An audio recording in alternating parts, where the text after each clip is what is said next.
Seam welding is a welding technique that join two or more pieces of metal together along a continuous seam.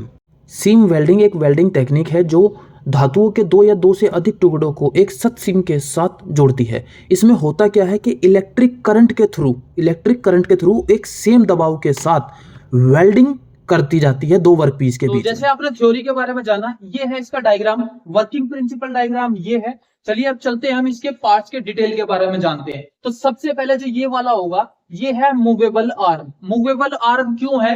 क्योंकि ये up and down move करेगा, यानी कि ऊपर नीचे move कर सकता है ताकि वर्कपीस जो है आराम से एडजस्ट हो जाए। सेकंड नंबर पे जो आता है ये है फिक्स्ड आर्म, यानी कि ये अपनी जगह पे फिक्स रहेगा, लाइक एक ठिये की तरह। ठिया मतलब जो एक जगह पे फिक्स हो जाता है, लाइक बेस। ठीक है, ये वाला जो है व्हील है और ये भी व्हील है, ये दोनों क्या करते हैं, रोटेट करते हैं ताकि वर्कपीस जो है इनके अंदर से मूव कर जाए।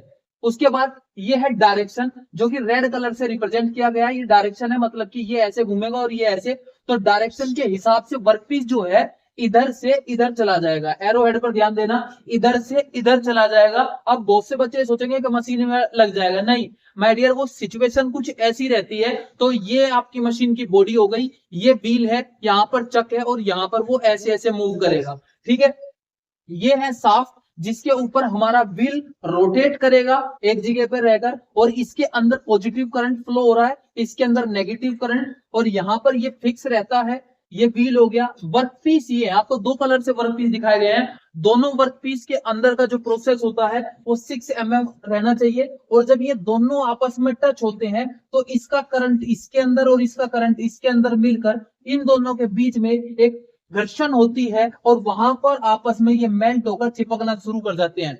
अब सबसे इंपॉर्टेंट चीज यही है यहाँ पर कि अगर डॉट पॉइंट से वेल्ड होता तो वो स्पॉट वेल्डिंग कहलाता, बट ये कंटिन्यू होता है तो सीम वेल्डिंग कहलाता है। इसके अंदर कहीं पर भी गैप नहीं रहता। ठीक है, अब ये इसके पार्ट्स हो गए, वर्कपीस हो गया। यहाँ पर सेम जैसे स्पॉट वेल्डिंग के अंदर लीवर था, यहाँ पर भी फुट लीवर है। ये फोर्स लगेगा, यहाँ पर कनेक्टिंग रोड सेटअप होता है जो कि इस पोर्शन को अप एंड डाउन मूव करवाएगा। व्हील ऑलरेडी एक मोटर के थ्रू रोटेट करते रहते हैं। यहाँ पर चैम्बर है या बॉडी है। लास्ट टाइम मैंने वीडियो में ये पूछा था कि इसका नाम क्या होता है। माय डियर, ये एयर डक्ट होते हैं छोटे छोटे से, जो कि अंदर के ट्रांसफार्मर को हवा पहुंचाने के काम में आते हैं। ठंडी हवा इसके अंदर से आती जाती रहती है, तो अंदर हीट नहीं होती चैम्बर या बॉडी के अंदर। ये वायर है, ये पावर प्लग है, और ये इसके लेग या स्टैंड है। अगर आप बात करूं मैं इसके एग्जाम्पल की, एग्जाम्पल क्या होंगे आपके पास? सभी ने देखा है बाइक को, ऑलमोस्ट सभी ने देखा होगा। तो बाइक देखी है तो उसकी टंकी भी देखी होगी, टैंक जिसमें बोलते हैं, जिसमें फ्यूल आता है। जो फ्यूल भरा जाता है टंकी में, अगर नीचे देखना, उसकी जो वो पूरा का पूरा सेटअप होता है, जो टंकी का पूरा सेटअप होता है, उसके नीचे की तरफ जो वेल्डिंग होती है वो सीम वेल्डिंग कहलाती है। पानी की टंकी जो होती है, जो लोहे की बनी होती है, उनके अंदर भी सीम वेल्डिंग होता है ताकि लीकेज ना हो। स्पॉट वेल्डिंग तो लीकेज करवा देगा, अदर वेल्डिंग भी लीकेज करवा देगा।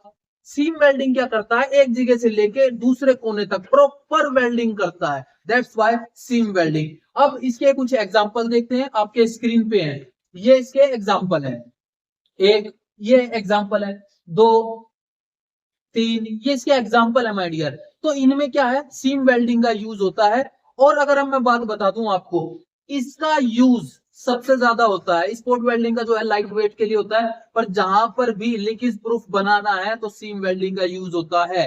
आई होप आपको अच्छे से समझ में आ गया होगा। अगर डायग्राम बनाने में कंफ्यूजन है, आप ये पूरा डायग्राम नहीं बना पा रहे हैं, तो मैं सिंपल डायग्राम देता हूं। आप फुट इसको हटा देना, इस प्रोसेस को हटा देना, इस प्रोसेस को पूरे को हटा देना, यहां से ये हटा देना।